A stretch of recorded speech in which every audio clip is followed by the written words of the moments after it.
what we're looking at in this section is kinetics. Okay, so if you remember, we had that whole curve when we looked at kind of energy, reactants, products. Okay, the kinetics section is dealing with up here. So how fast does the reaction go?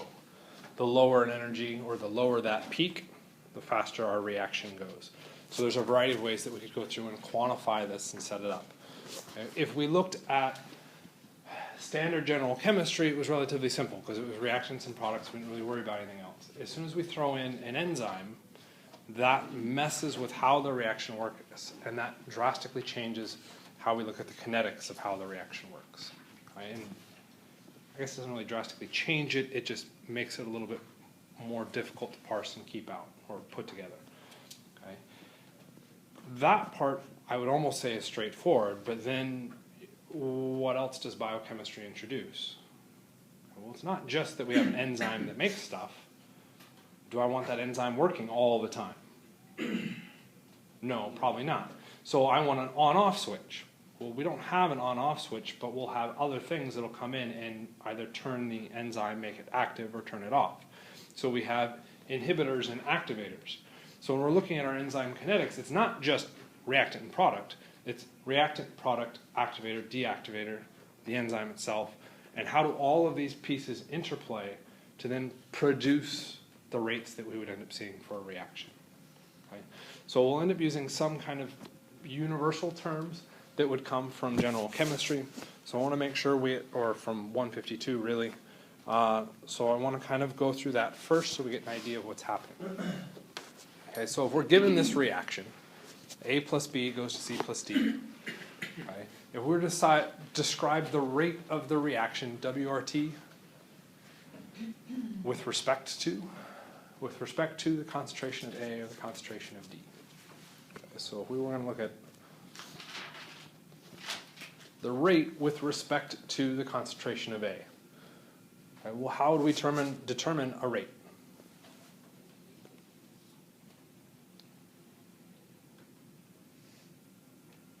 We all use rates. Yeah, just in general, how do we look at a rate? What kind of units would we expect of a rate? Okay. A change, right? A change in something over a change in something else. And since we're looking at rate, it's the change of something over the change in time. So we're looking at a change in time. And then since I said with respect to concentration of A, we could say a change in the concentration of A. Does that make sense? Okay. If we were to run a calculation, okay, let's say whatever those numbers are, we punch it in the calculator and a number comes out to be 2. Okay, would we expect the sign, so let's ignore sign for the moment, we ignore sign and we said 2. Okay, so we ran that calculation, we got a number of 2. Okay, what would the sign on that 2 be? Should it be a positive value or a negative value if I'm looking at the rate for the change or a rate of a reaction with respect to A? Why would it be negative? A is a reactant. In the course of the reaction, what's happening to A? It's getting consumed. So the rate that we would determine or see out of that would be a negative value. Okay, does that make sense? What if we went through and looked at our rate with respect to the concentration of D? What's that? Getting at the right idea, but too far, too fast? Do the same equation, but instead of change of concentration of Okay. So our change in concentration D versus time. Okay. So depending on how we want to specify the rate, we could get kind of different numbers. Because if we went through and did the same thing with D, we may get 2. What would our sign be for our rate if we looked at D?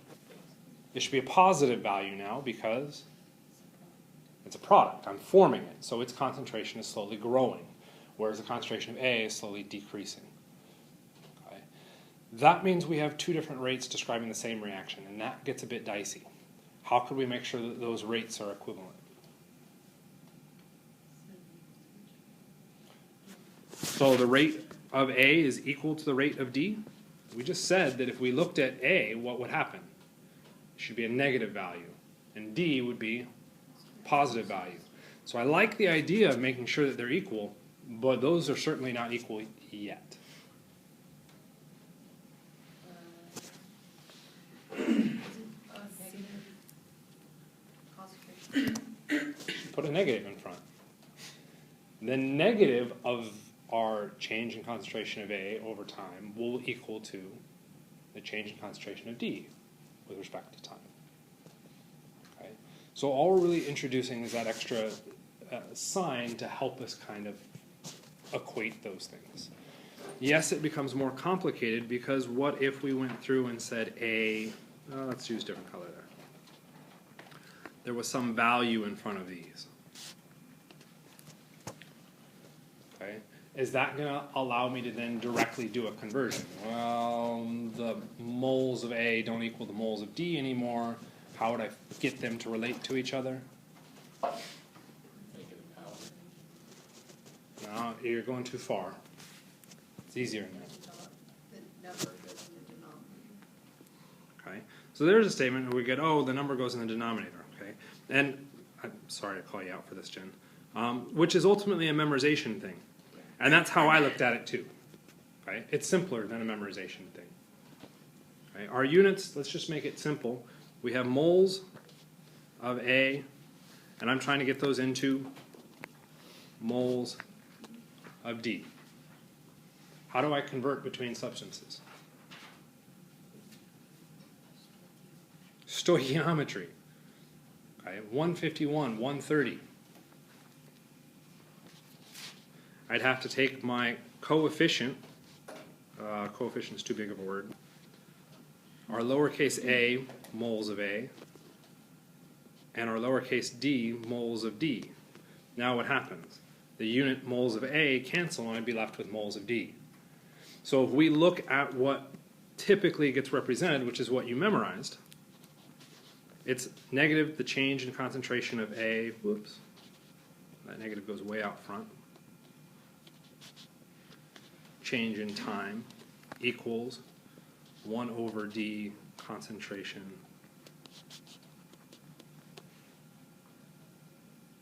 And we go, oh, well, I had this stupid equation I had to memorize. How did we do the conversion? Stoichiometry. What happens if we shift that D over the other side? We divide. The equation that you're told to memorize in black is merely stoichiometry. There's nothing else fancier about it. It's just a stoichiometry. Okay? And applying your definitions of rates. Kind of makes sense? So I think the textbook shows that. I just want to make sure you're aware of what's happening within that equation. Okay? So we can look at rate for any reaction based off of any reactant or product. We just have to be careful of our signs and coefficients and all that other kind of fun stuff. Okay? That said, we pretty much ignore that. Okay? Whoa! Go low. What is the dependence of the rate on A, B, or D? And this is where you were going, Ray, with the exponents. Okay? The rate will have now a dependence on each of those species. Okay? And it's not necessarily going to be the nice simple equation that we just looked at. Okay? So what we're asking is if I run a reaction, it's going to be proportional to the species in my reaction. Has some proportionality to A, to B, officially to C, and to D. What is the relationship that ties all of those together? Okay, that's a slightly more challenging concept. Those that went through 152 should remember the rate expression, which is equal to rate times a rate constant. Remember how we talked about K earlier in the semester? Remember what that K was? It was a constant. Keep going. Define that constant. Give me a name. It wasn't just a constant. I know I'm being really vague, but that's all I got. Products over the reactants. Products over the reactants, yes. What was that constant called? The equilibrium constant. And the symbol we used for that was K. Are we looking at an equilibrium here? No. We're not actually talking about an equilibrium. We're concerned about the rate of the reaction. So this isn't an equilibrium constant. This is a rate constant. And yet we call it K. What is the difference between this K and the other K? Don't tell me equilibrium versus rate. This is really nice of chemists or scientists. This K is a lowercase k. The equilibrium constant is a capital K. Okay? So in our rate expression, we will have the rate constant times the concentration of the species involved in my reaction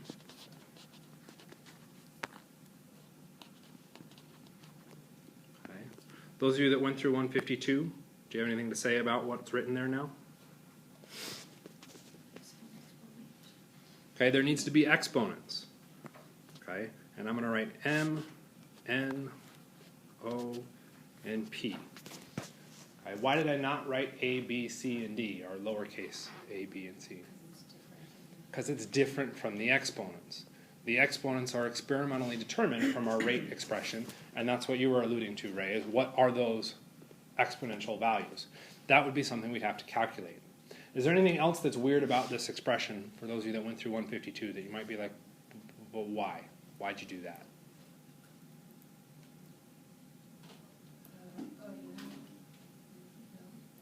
All four of them listed? What do you mean all four? Be more specific. All four concentrations. Why is that relevant? I mean, those are concentrations, and concentrations affect the rate. Water. Keep going. There's no water. No, right. But you're asking about A, B, D, and C. Does that matter? My equation says A, B, C, and D.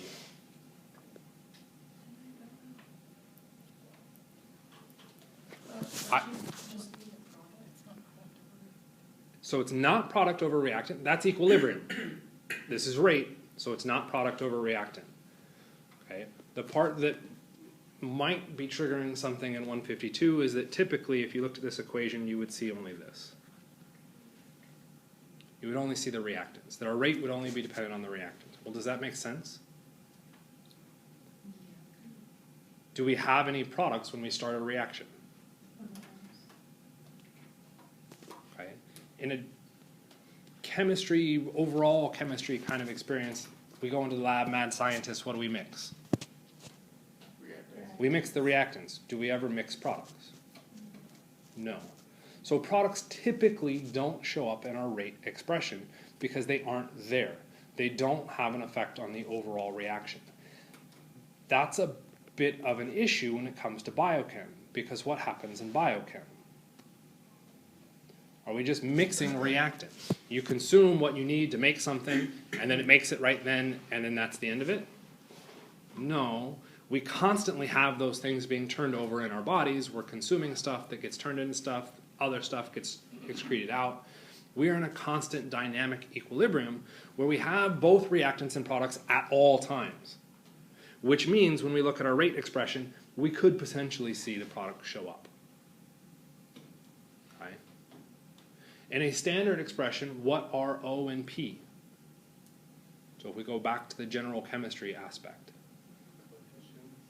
they are coefficients. What is the numerical value for those coefficients typically? 0. Anything held to the 0 power is what? 1. That's why they end up disappearing from our standard general chemistry stuff. Okay? They still are concentrations that are part of the rate expression, but they have no effect on the reaction. And we show that no effect by using a 0 superscript. Okay, or a 0 exponential value. Okay. How do we determine those numbers? That gets exciting going into experimental stuff, and maybe in a full biochemistry class they would make you go through and calculate all those again, like you would have done in 152. I'm not going to make you go through and do that, but we do have to get some interpretation from graphs. So this graph is really just looking at A, but it could be anything. Okay? And we're setting this up as potentially 3 experiments, or 3 things. So let's change this A to concentration of X. Okay, in our X, we will say D is blue. Why not? Red is B, and green is A. Looking at this curve, can we predict what those exponential values would be? Okay. Remember we said our rate is equal to K, A, B, C, D. Notice C is not on there, so we can immediately say that the exponent for C is just 0, because I was too lazy to draw it on there. M, N, and O. Okay, so what does this curve mean? Pick a curve. Any curve. Blue, red, green. Good choice. I want to stick with blue first. Okay. Blue looks at the rate with respect to the concentration of D. Okay. So if we look at our curve, we change the concentration of D along the x-axis. What happens to the rate? Stays the same. This is our rate expression. If this value D changes and the rate does not change, what does that mean O must be? 0. Has to be 0. We now know the order for D with respect to the reaction. And we'll talk about what the order means, but it's kind of the importance of D with respect to the reaction. It has no importance whatsoever. It doesn't affect the rate. Okay? It's going to look kind of, O was a bad one to use. O equals 0. Okay. So pick another one. Red. Okay, let's take a look at the red one.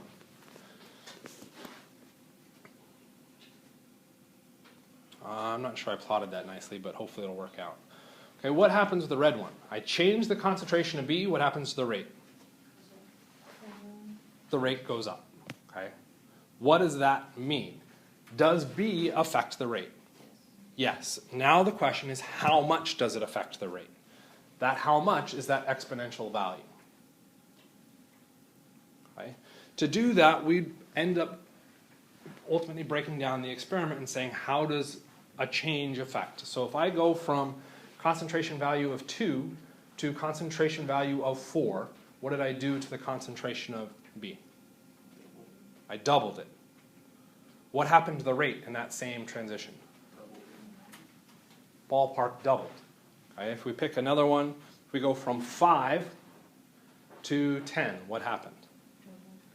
It doubled again. So if I double the concentration of B, what happens to my rate? It also doubles. Does that give me enough information to predict what N is? Okay. Some people can mathematically see that, some people may not.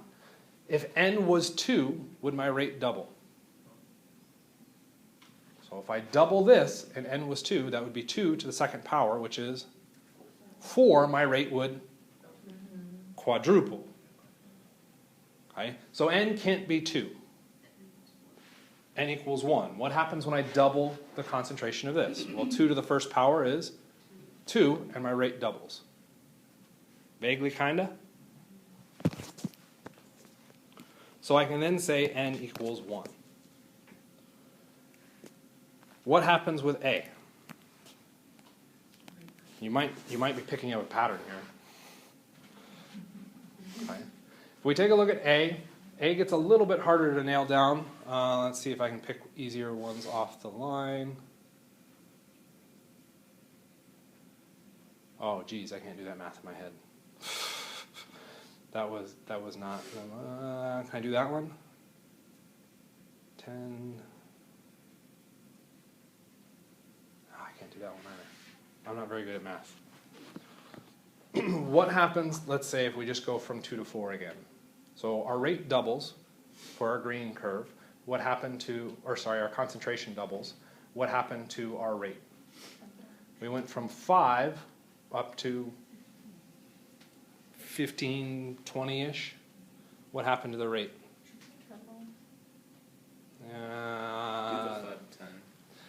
Okay, it's going to come down to how we plotted that data and what those numbers are. I doubt that's actually 5.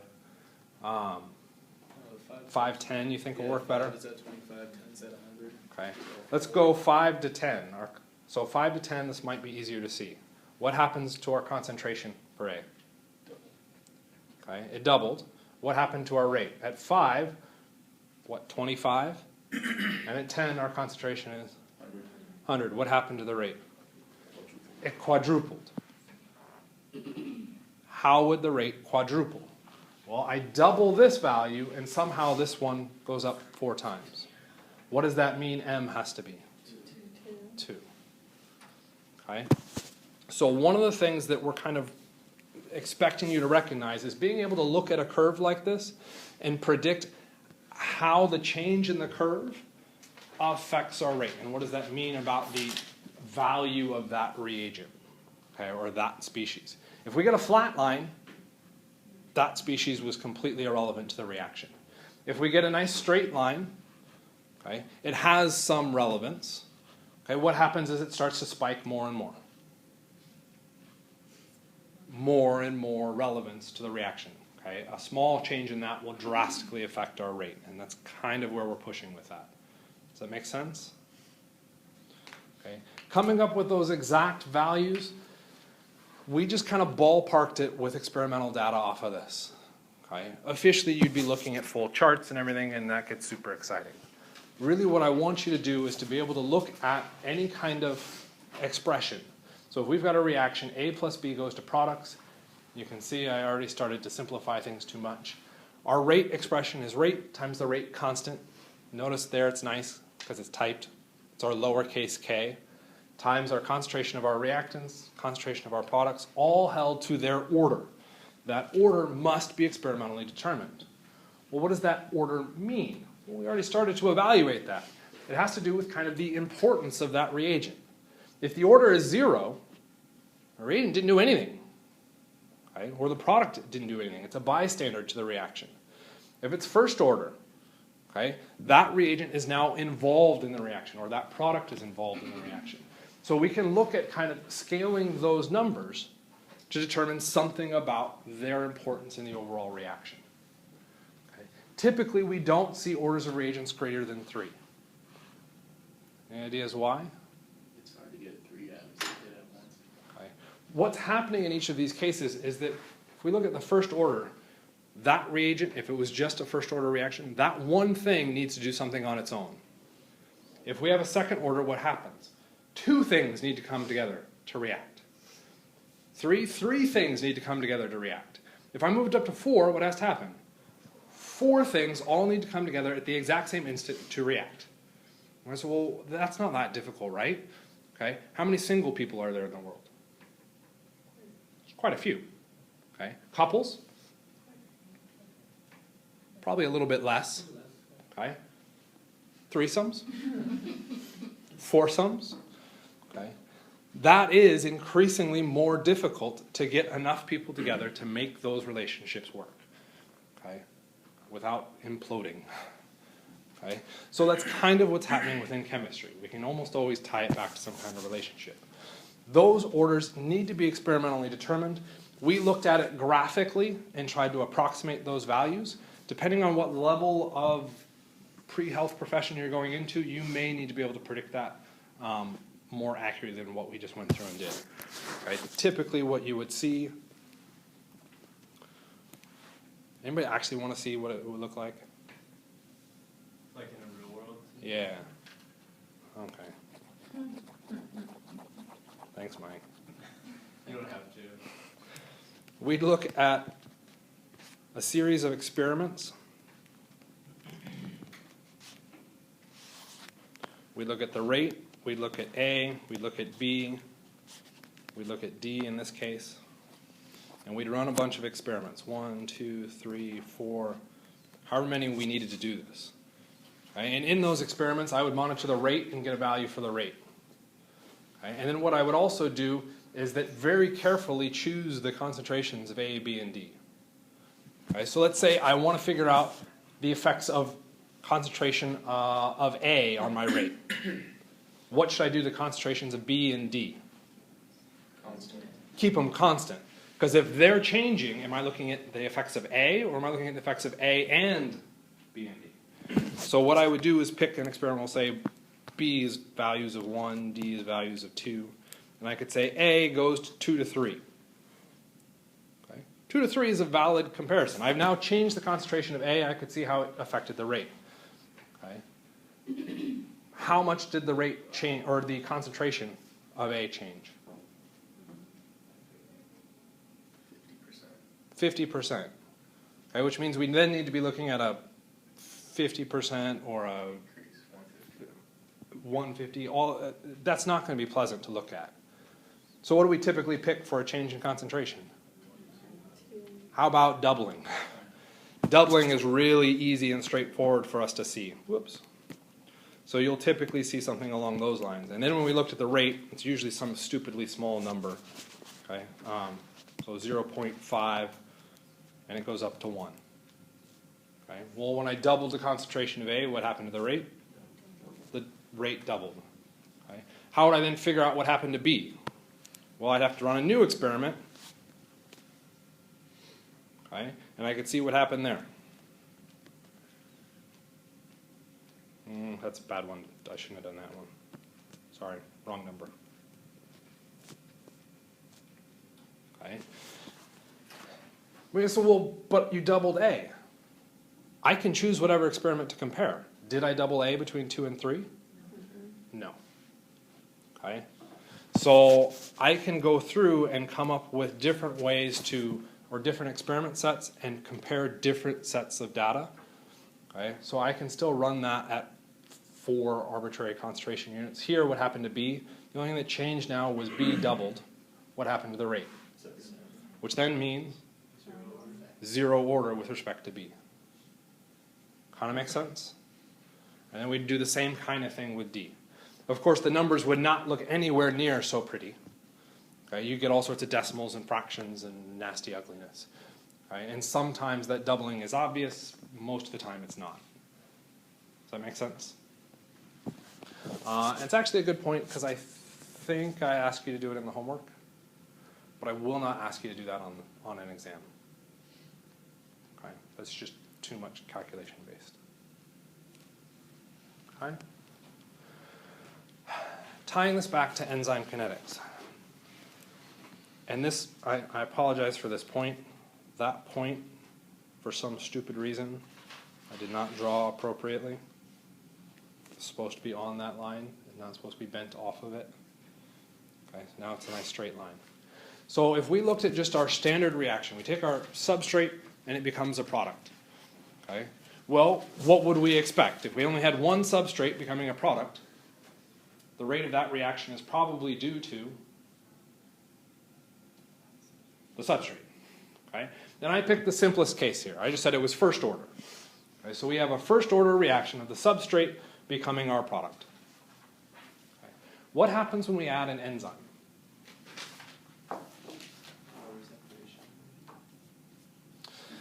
It's going to lower the activation energy, which means the reaction should speed up. So for a given concentration, my rate should go faster. So, and this isn't going to be proportional, but we would expect something probably more along these lines. And actually it will hold up on that. We would probably expect it to go relatively fast out of the gate because the enzyme's there to speed it up. Eventually what happens is we increase the concentration of the substrate. Okay, we have one enzyme, I add one substrate, boom, product right away. I have two substrates. One of them, boom, forms product right away. What is the other one doing? It's waiting. So it's going slower. So as I continue to add more substrate, what happens to the rate of the reaction? It starts to slow down until eventually it plateaus. And we end up with the curve, which I think we've already seen, okay, where it plateaus out. Okay? Because what's happened is we've now had so much substrate in there that there's really, it's like there's no enzyme. We've completely oversaturated the ability of the enzyme, okay? And I would argue it's probably not going to plateau. What is it going to turn into? It's going to turn into the same curve that we would expect for the substrate on its own forming product. Okay? That's why I said this is not to scale. Okay? typically when we're looking at biochemical reactions, does the substrate turn into product on its own? No. So that's why when we're looking at our biochemical reactions, it plateaus and almost flatlines because the substrate never turns into product on its own. We need the enzyme to actually cause that to happen. That kind of makes sense? Silence is a good thing. Okay. And of course, color coding. So let me fix that. So our standard enzyme substrate, we'd probably see something more along these lines, okay, with this nice curve. Goes really fast at first, and then it starts to flatten out, okay, because we've oversaturated the enzyme. The enzyme can't actually react anymore. We've also talked about another problem, or another potential in this, allosterism. Allo meaning change, and sterics was our structure or size. So hemoglobin was an example of this. What happened with hemoglobin? We bind one oxygen, that changes the structure of the hemoglobin so that it binds more oxygen. So we get a higher affinity for the oxygen. Right? How is that going to change my curve?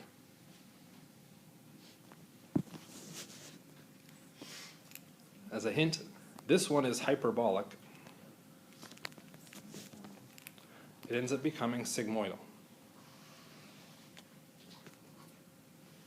Okay? And why does this then become fun for us? Fun being ironic or bad choice of word for us. When we looked at our rate expressions that we just kind of really quickly zoomed through, that was looking at a straight line. Are we looking at a straight line anymore? No, we're looking at a giant mess. Not only are we looking at a giant mess, but that giant mess changes the rate at which it moves. So when we're looking at enzyme kinetics, we have to look at a very dynamic expression that allows for all these kind of changes to shift and occur on us. Right? So we don't have a nice simple, oh, it just doubles, so it's now got twice the effect. Okay? So this makes things a lot messier when we go through to interpret. The parts that you're responsible for are being able to acknowledge, what does it mean? If I look at a curve like the blue one that's hyperbolic, I'm looking at standard enzyme kinetics. If I'm looking at the purple one, it's probably still called standard, but an allosteric effect. Okay? The next part that we would then add into this is, remember we needed that on-off switch. What does the on-off switch affect? Because when we look at that curve, there's actually a couple things that are affected. Let's take a look at the blue one. If I had an on-off switch, what would I expect to happen? There's actually two things that you could change. Huh? When it turns on is going to be an arbitrary stop. So that's an interesting idea, but we can't really qualify that. We'll always just assume once it's functioning. How does it function once it's functioning? When it gets off, does it drop to 0? Okay, a rate. Remember, this was how fast it's going. Okay. Well, if we have something in it that turns it off, it's not going to turn off every single enzyme. It's only going to turn off whichever ones it touches. Which means what happens to our slope? Well, the slope could potentially change. Okay? So I could see the curve start to flatten out earlier on. What else could I see affected?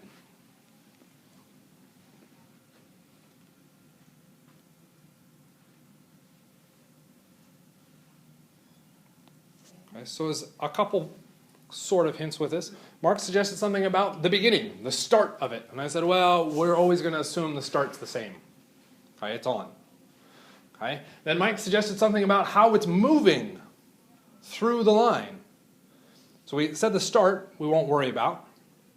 How it's moving, we've just described. How about how it ends?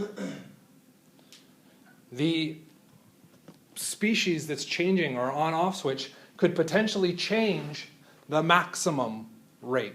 And we could see that drop. So we now have to be able to look at our curves and say, what happens? What did it mean if I saw the maximum rate drop? What does it mean if I see the rate change? Okay, what do those changes translate back to as far as what's happening to the enzyme on a molecular level? Not quite molecular level, but close enough. That's what we're going to be trying to predict when we look at enzyme kinetics. Okay? To do that, we have to know where these curves are coming from. So we have to be able to model these. Well, to model them, what are we going to do? Please be the right slide. Yes. Okay. We're going to take a look at what's happening. The enzyme reacts with the substrate. When it reacts with the substrate, what does it make? It makes the enzyme substrate complex. It doesn't make the product yet. Okay. Once it's bound to the enzyme or the enzyme and substrate are bound, now what can it do? Now it can make product. So I'd get enzyme and product as two pieces. What else could the enzyme substrate complex do? It could break off and go backwards to the enzyme and the substrate. If we put all of those reactions together into one big, lovely image, we would end up with something along these lines in the red box. Okay? And we've got some rate constants affiliated with each of those steps. Okay? K1 being the formation of the enzyme substrate complex. Okay, which should be dependent on what? What things would we expect to affect the rate for the formation of the enzyme substrate complex? Concentration of the substrate, yes, and concentration of our enzyme. Okay. Once I've formed the enzyme substrate complex, what can happen to it? It can go to form the product. The rate for that reaction is going to be dependent on the rate constant for that reaction, which we'll call K2, and the concentration of the enzyme substrate complex. What else could let's just say ES, because I'm tired of saying that whole thing. What else could the ES do? It could go back. The rate for that reaction is going to be dependent on the concentration of RES, and it's going to be affected by the rate constant for the reverse reaction. We'll call that one K minus 1. Minus just meaning the opposite of that first step. Okay, so there's no numerical value associated with that. Okay? A couple things that we're going to need to remember. We want to try and determine the overall rate for our reaction. Okay? So to do that, just like normal kinetics, we're going to have to look at what we know and what we don't know and how we can set up our reaction to balance things out so we can get an expression that we have measurable values for. Okay? As an interesting point, okay, to form the product, what do we need to know? At its simplest and most basic level, when do we form the product? After we have the enzyme substrate complex. So if I have ES, and I know its concentration, I can then determine the product. Right? What's the issue about the enzyme substrate concentration? Did I start with enzyme substrate? No. No. What did I start with? Enzyme and substrate. I do not know the concentration of the enzyme substrate. In fact, I will never know it. Okay? So to figure out the rate of our formation of product, I need to know that value that is unknowable. Ouch. Okay? So it's now a question of how can we kind of mathematically manipulate this expression to set it up in a way that we can then, without knowing it, know what happened. Okay? Which is a bit of a challenge, but that's what we're trying to go through and do. Okay? A couple other things to remember. Whoops. Our rate is going to be largely dependent on the substrate. Okay, and that was, I guess that curve's not on that back slide, is it? It's not. So I'll just draw it again. Okay, our rate is always going to be dependent on the concentration of our substrate. Remember we had this curve, rate, concentration of substrate, and we had this line? Okay. What happens at low concentrations of substrate?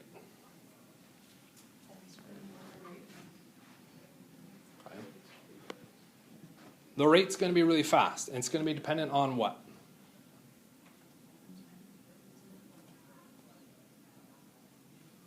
If I have 2 enzymes and 1 substrate, does the concentration of enzyme affect my rate? Just substrate. It's just the substrate. Sort of. The substrate doesn't make product. What's it going to be dependent on? The enzyme substrate complex. But at low concentrations, we have so much enzyme that what can we assume about the concentration of the substrate? It's equal to. It's immediately formed into the enzyme substrate complex, which means at low concentrations of substrate, what's my rate expression?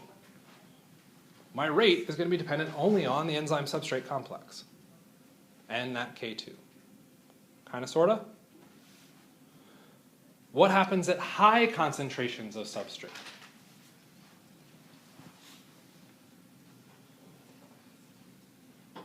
Okay. Things start to shift around on us. Okay. Our rate is, I got those labels backwards. Okay. At low substrate concentrations, we're dependent on that step. Okay. At high, whoops, no, I didn't get those backwards. Our rate is slow because we have to form that. Okay. At high substrates, it's dependent on the enzyme concentration, and only the enzyme concentration.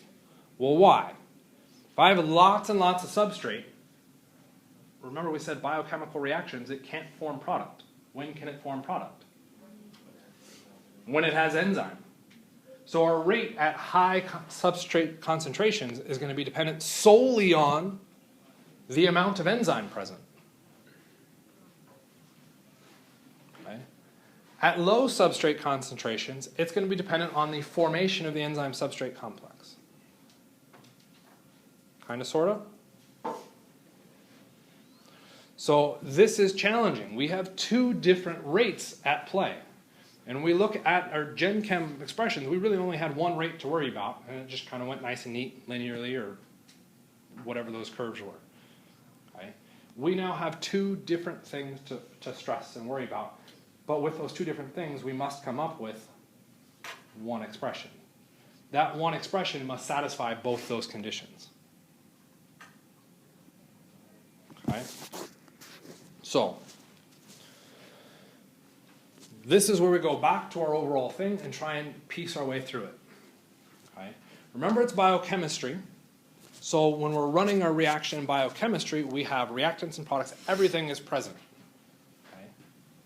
And what's going to end up happening is that we will achieve a steady state, also known as equilibrium. Okay? Once we've achieved equilibrium, what rates do we know will be equal to each other?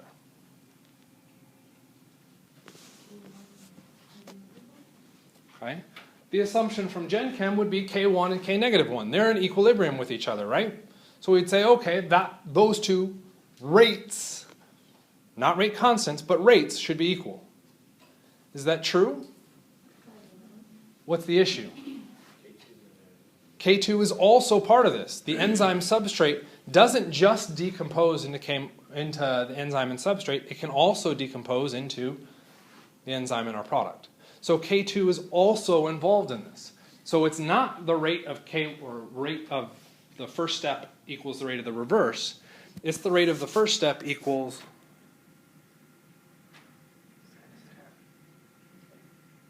and it can't be just the rate of the second step. K1 plus K2. The rate of the formation of our enzyme substrate must equal the rate of decomposition of the enzyme substrate. The rate of formation is straightforward. What's that one?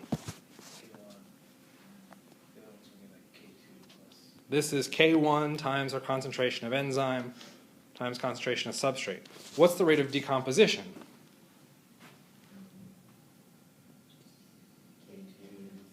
K2 times the concentration of enzyme substrate, right? Plus the other reaction, decomposing. Okay. This is the basis for our whole start, is recognizing that that has to be true. Is it always going to be true? No. If everything was in equilibrium, or stayed in equilibrium, we probably wouldn't do anything because nothing changes. Okay, so we are constantly tweaking our system and pushing it out of equilibrium, and it then reverts back to it. If it didn't revert back to it, then we'd again just kind of snowball into oblivion. Right?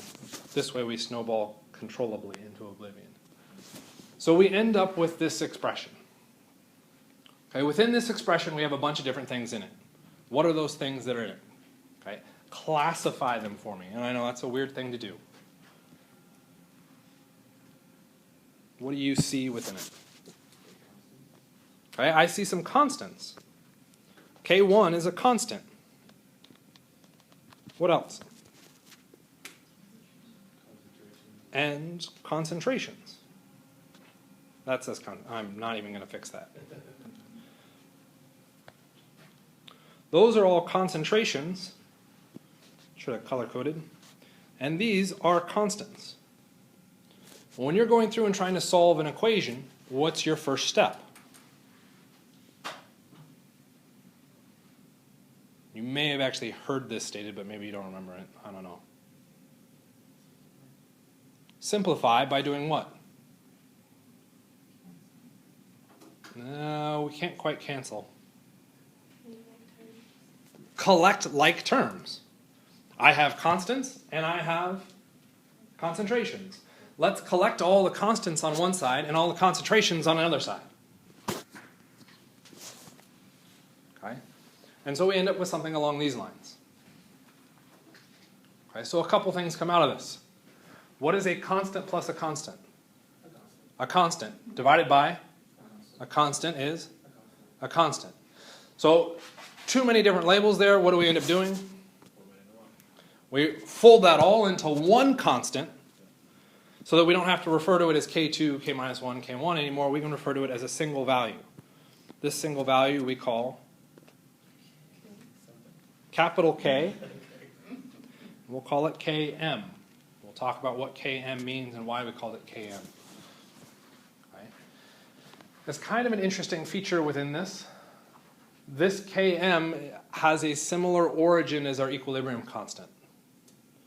Okay? If you went through 152, you might be able to process back through and find that that's why you should have talked about kinetics before equilibrium, because equilibrium is based off of kinetics. Okay? So they're just a way to group your rate constants. We generate a new term that is very similar to an equilibrium constant, though it is not officially an equilibrium constant. Could I solve for that value? Well, to solve for it, what would I need to know? Concentrations. Concentrations of what? Enzyme substrate, which already immediately should be screaming, we've got a problem. Okay? We take this a step further. This enzyme here is actually a bit of a problem too. Because that's the concentration of free enzyme. Not how much we put in, it's the concentration of free enzyme. So, well, aren't those the same thing? No, because the concentration of enzyme we put in changes as soon as substrate's bound to it. This is the concentration that's actually floating around and available to use. Okay? So we actually don't know the enzyme concentration there either. Okay? The only thing we know in this is the substrate. That's a bit of a challenge to then work through. So we have to come up with some way that we can organize this and try and refashion it. Okay? So let's address E first, because we have two unknowns. So that E, the concentration of E, is the concentration of our free enzyme. Well, do I know what determines the concentration of our free enzyme? Got a little equation up there that actually solved for it. Okay. I do know how much enzyme I put in there, right? I would know the total. Whoa, whoa, whoa, whoa. Go away. I know the total enzyme. And I know the total enzyme must be equal to the enzyme that is free plus the enzyme that is bound. What is my symbol for the enzyme that is bound? ES. What is my symbol for enzyme that is free? E. What is the total enzyme? E sub T. Okay, where that T is now saying our total enzyme. We know the total enzyme. That's what we put in. Okay? I can rearrange this expression to give us this. Okay? What is nice about that expression? Said another way, when we looked at this, I had two variables that I can't control. What did I just come up with? A second equation. What can I now do with a second equation? I can now input and start to solve. And I can start to simplify this. So I will then substitute in my value for my free enzyme into my expression. Okay? And I'll end up with this ugly beast. Notice I've already done the simplification here to Km. Okay? Because we didn't want to deal with that, all that nastiness. Okay? So as we do the substitution, we end up saying that the enzyme, or the total enzyme times concentration of our substrate minus the enzyme substrate complex times concentration of substrate divided by the total free enzyme is equal to our Km. We go, okay, well now we can go through and solve this. Well, Km, remember, we don't know. Enzyme substrate, we don't know.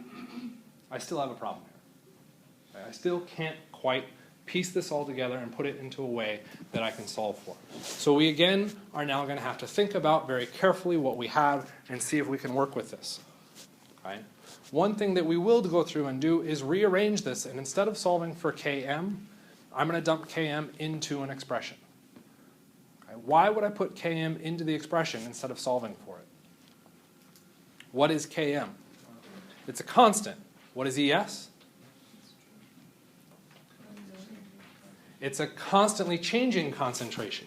Enzyme total is a constant. That's what I put in. The substrate? Constant, I put that in. So we're actually now rearranging our expression to solve for ES. You go, well, that's still pretty meaningless. I still can't solve for anything. Okay? But our whole issue was that we wanted to know the enzyme substrate concentration. And yes, I don't have a numerical value for it, but I now have an expression for it. Okay? And this is where algebra can become kind of nice for us. Remember, if our rate is low, if the substrate concentration, our rate, if our substrate concentration is low, is K2 equals ES. Okay? Which we're then going to call V. Why? Because we didn't have enough variables. Okay? So we call it V. What if our concentration of substrate is very, very high? What happens to our rate? Okay, it's faster, but it's a little bit more than that. Look at our curve. What happens if our substrate concentration is very, very high? It flattens out. It flattens out because it reaches.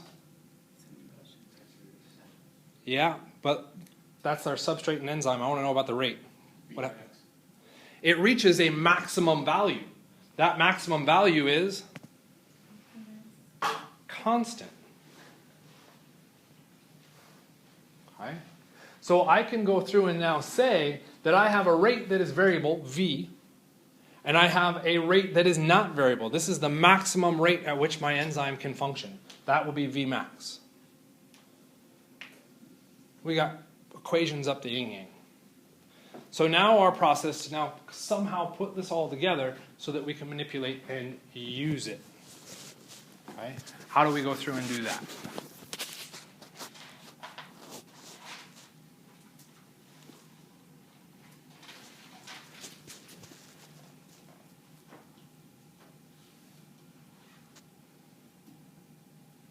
It's a substitution game. We'll start going through and substituting things from our expressions to get things inserted into that. Okay. So for instance,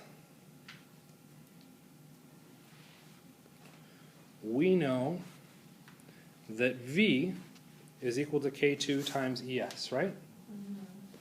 So let's go ahead and say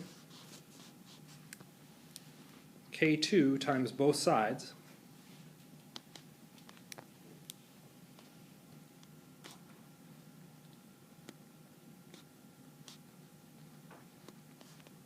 Can I do this? Am I allowed to do this? I just said K2 times both sides. Okay, well, K2 is a constant, so that's fine. It could even be a variable, it didn't really matter as long as I'm being consistent. What does that do for me? What is K2 times ES? What is K2 times ET?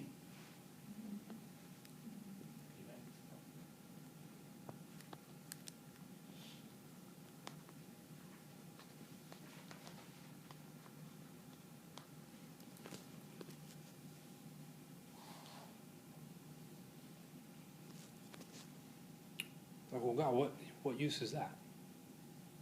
Okay. Can we determine a rate for a reaction? That's how we got that curve. Yes, we can know the rate for a reaction. Can we determine the substrate concentration?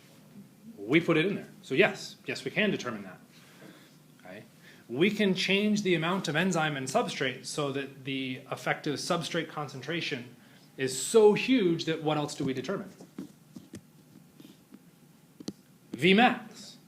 I know Vmax, I know substrate, I know my rate. What can I solve for? Rate constant. Km, not rate constant. I can solve for Km. Now what does that mean? I know every single term within that. Okay. So by going through and taking terms that I can't ever determine, but then turning them into a new term, I could then change the dynamic of this so I can now solve for every little bit within it by running a simple experiment. Kind of, sort of. To get all of those terms, and you're staring at me like you don't like that. To get all of those terms, we would have to stick our enzyme in our substrate, run the reaction, determine the rate. That gets us what? The rate for a single substrate concentration. Then what do we have to do?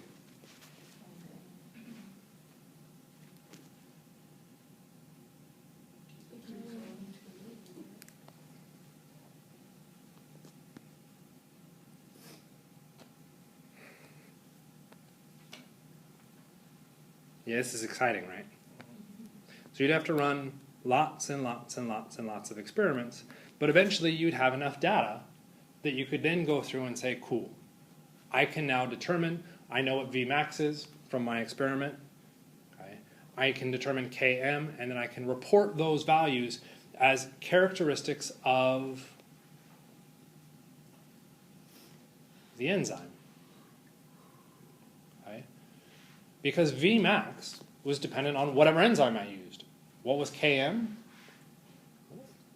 Km is a constant, and the next part comes, well, what is it really kind of relating to? Okay? It's relating to the initial kind of slope of that curve, okay, on how fast it goes up. Well, if we change different enzymes, we'll see that change. So we could report those values, and now someone has some information about how quickly our curve changes and where it maxes out at. Those are very useful terms that we can then apply to an enzyme. Okay. To do it, that's a lot of experiments. Okay. And because we've all roughly done experiments, right? All of your classes, you had labs, right? And we know that when we run an experiment, we get perfect data. Okay, so instead of our curve actually coming out nice and neat little dots like that, way to make it difficult, we'll probably see something more along these lines.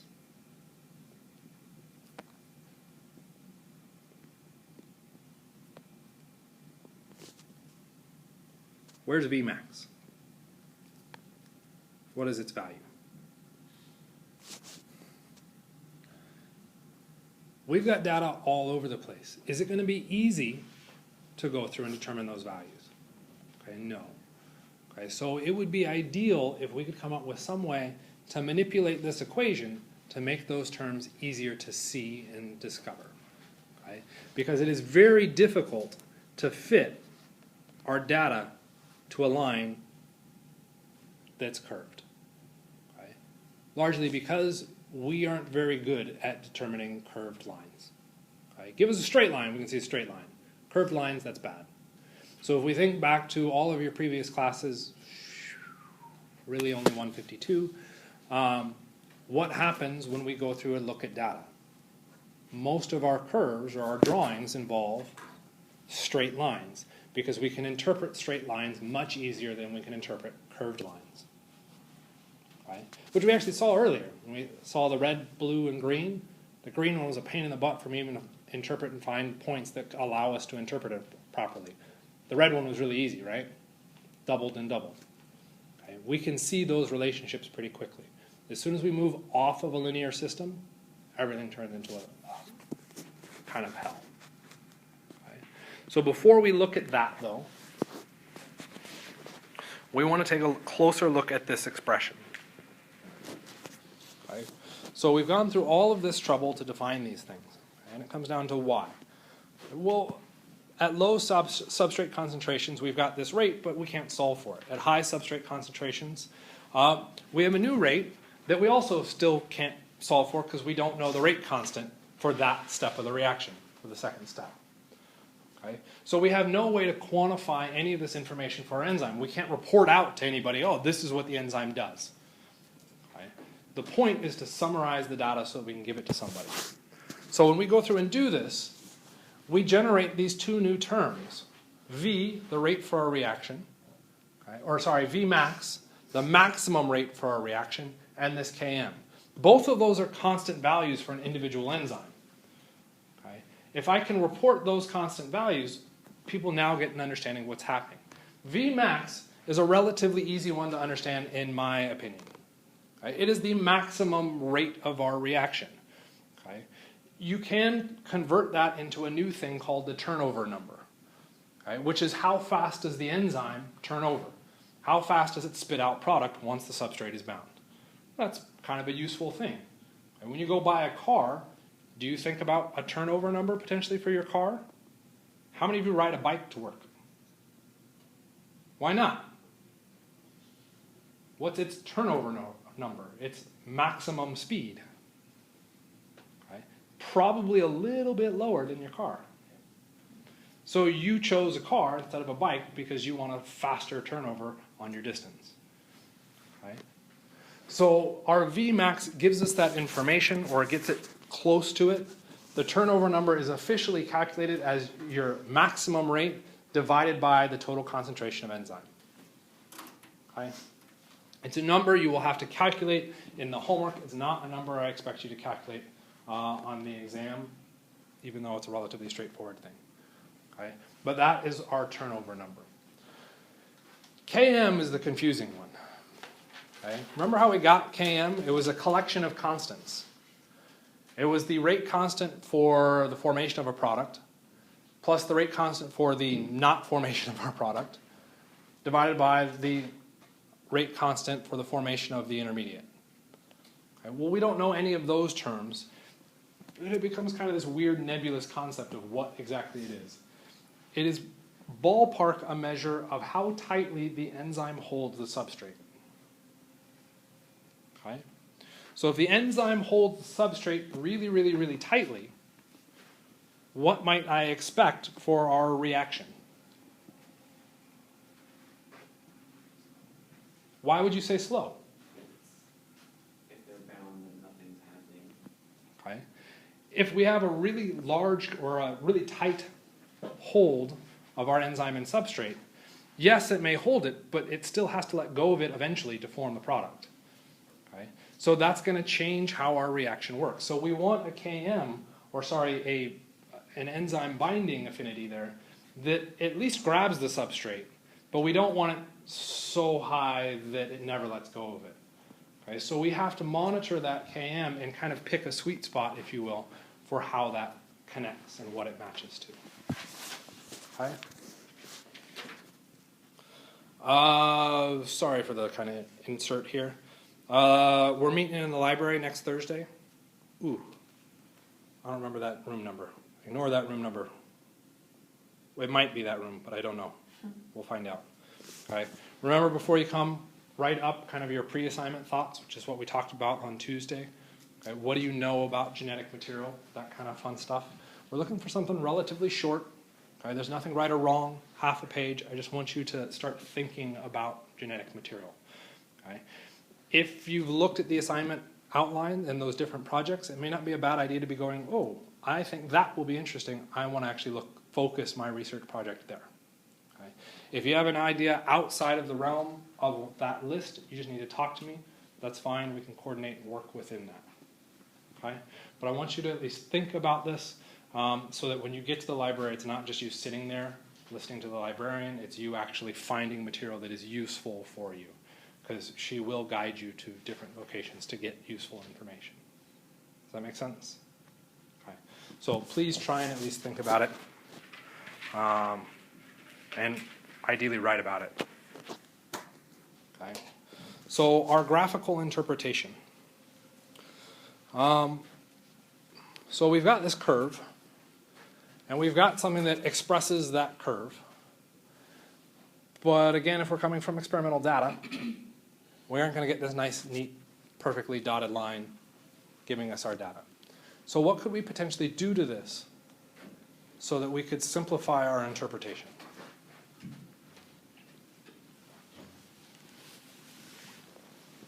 We've already kind of hinted at it. Humans don't see curved lines very well, but we see straight lines. So what should we try and do? Make it a straight line. Okay? So we would have to somehow manipulate this to get it set up into a straight line format. Okay? And everybody can see, obviously, how you do that, right? Yeah. Not exactly the easiest to pick out. Okay? You want a hint? 1 over S. So that's not a bad idea. You're saying that one of our terms, when we're looking at our curve here, because this is our concentration of substrate, we should actually look at it at being 1 over the concentration of the substrate. Well, is our equation formatted as 1 over our concentration of substrate? No, and that's pretty ugly. We don't have substrate on the bottom.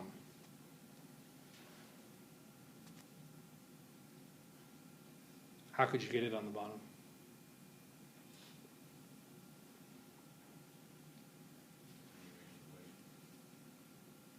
Rearrange the equation. Say, how about we bring the V max times our substrate to left-hand side.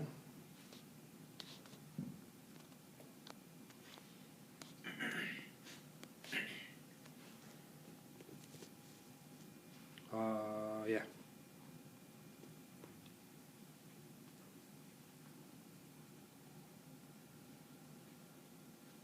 What could we do then? I don't know why I put a bracket on that KM. So I agree, we now have a 1 over substrate on the left-hand side, but what are we going to plot it versus? Okay, and to further complicate things, that substrate would mess with this. We need that substrate to simplify out. Group-like terms.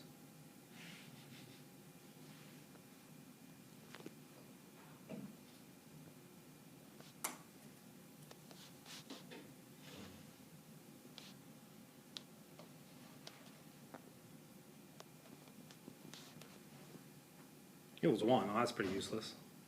Oh, let's get rid of that.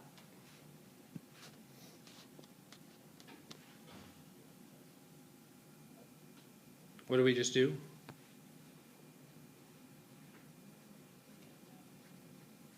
Yeah, we canceled it. What is the relationship between the one in purple and the one in the red box? They're inverses of each other. Okay. Well, now it's obvious, right? Can we simplify that a little further? Yes, yes you can.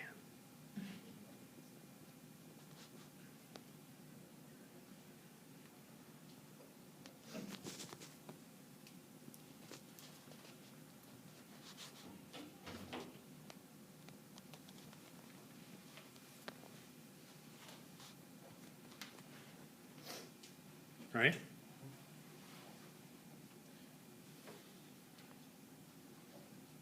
What happens? Our substrates disappear. What do I now have?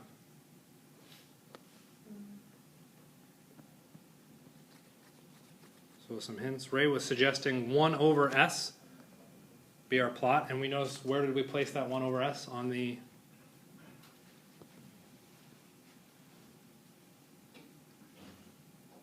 x-axis. So we have Km times V max times 1 over our concentration of S, which means we have Km over V max times X. What is X typically represented by or equal to? When we think about straight lines?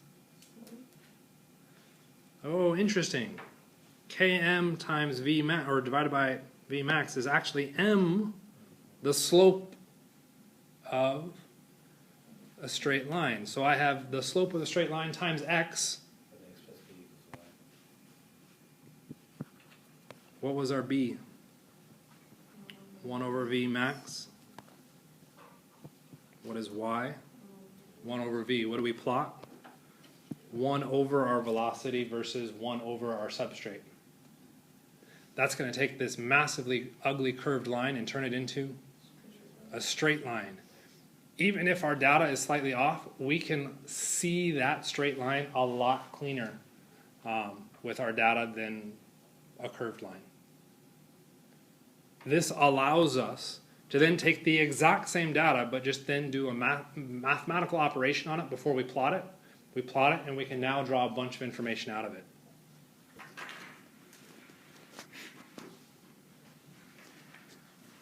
Okay. This is known as the Lineweaver-Burke plot. Okay. Why would we name it after somebody? How many of you did it easily?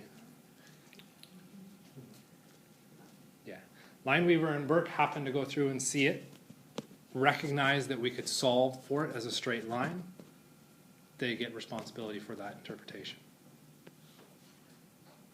Okay. So what can we do with this? Well, if we've got a plot, which I think has all the answers on it, well, that's no fun. Okay, so we can pretend you had your eyes closed. Okay. With a straight line, we've got a bunch of points, and from those points, we can do some interpretation. Okay, what points could we label on this straight line?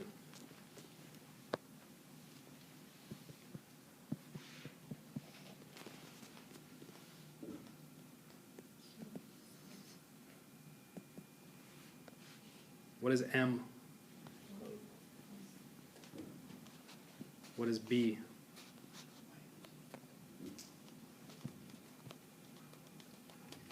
If you have a bunch of data, there's dots now all over that, but you can't see them all.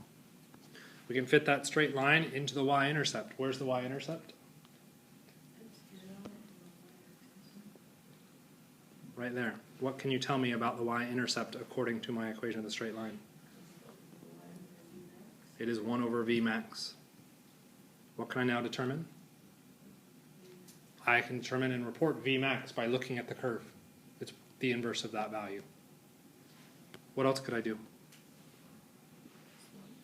I can determine the slope. M will be equal to Km over V max.